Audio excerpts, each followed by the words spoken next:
চাচা, এখন তো সবাই এআই শেখা শেখা করে, কিন্তু এই এআই আসলে কি? আহা বাবা, খুব ভালো প্রশ্ন করেছ।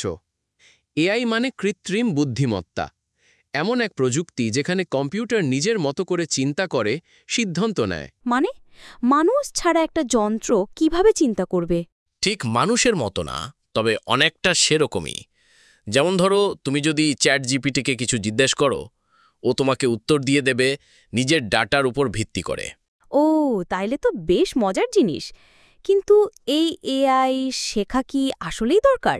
অবশ্যই দরকার। আগামী ৫-১০ বছরে চাকরি, ব্যবসা, চিকিৎসা সবখানেই এআই ব্যবহার হবে।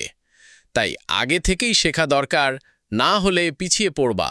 চাকরির কথাটা বললেন, তাহলে কি এআই আমাদের চাকরি খেয়ে ফেলবে?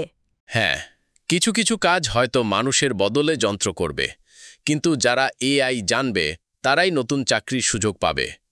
বোধো বাবা, এআই তোমার জায়গা নেবে না, কিন্তু এআই জানা মানুষ তোমার জায়গা নেবে। সেইটা তো ভয়ঙ্কর কথা চাচা। আর এআই এর উপকার কি কি? উপকার অনেক। কাজ দ্রুত শেষ করা যায়। ইউটিউব ভিডিও বানাতে স্ক্রিপ্ট, ভয়েস, থাম্বনেল সব তৈরি। চিকিৎসা ক্ষেত্রে রোগ শনাক্ত, লেখাপড়ায় সাহায্য, আরও অনেক কিছু। ভালো কথা, কিন্তু এআই দিয়ে অনেকে ফেক ভিডিও বানায়, ভুল তথ্য ছড়ায়, এটাও তো বিপদ। একদম ঠিক বলেছ বাবা। এআই যেমন উপকারী, তেমনি এর অপব্যবহার ভয়ঙ্কর হতে পারে। তাই শেখা দরকার, কিন্তু বুঝে শুনে ব্যবহার করাটাই আসল বুদ্ধিমত্তা। তাহলে এআই মানে একেবারে ছুরি, ভালো কাজে লাগালে উপকার, খারাপ কাজে দিলে ক্ষতি। ঠিক তাই বাবা। এআইকে ভয় না পেয়ে শেখো, আর সেটাকে তোমার বন্ধু বানাও।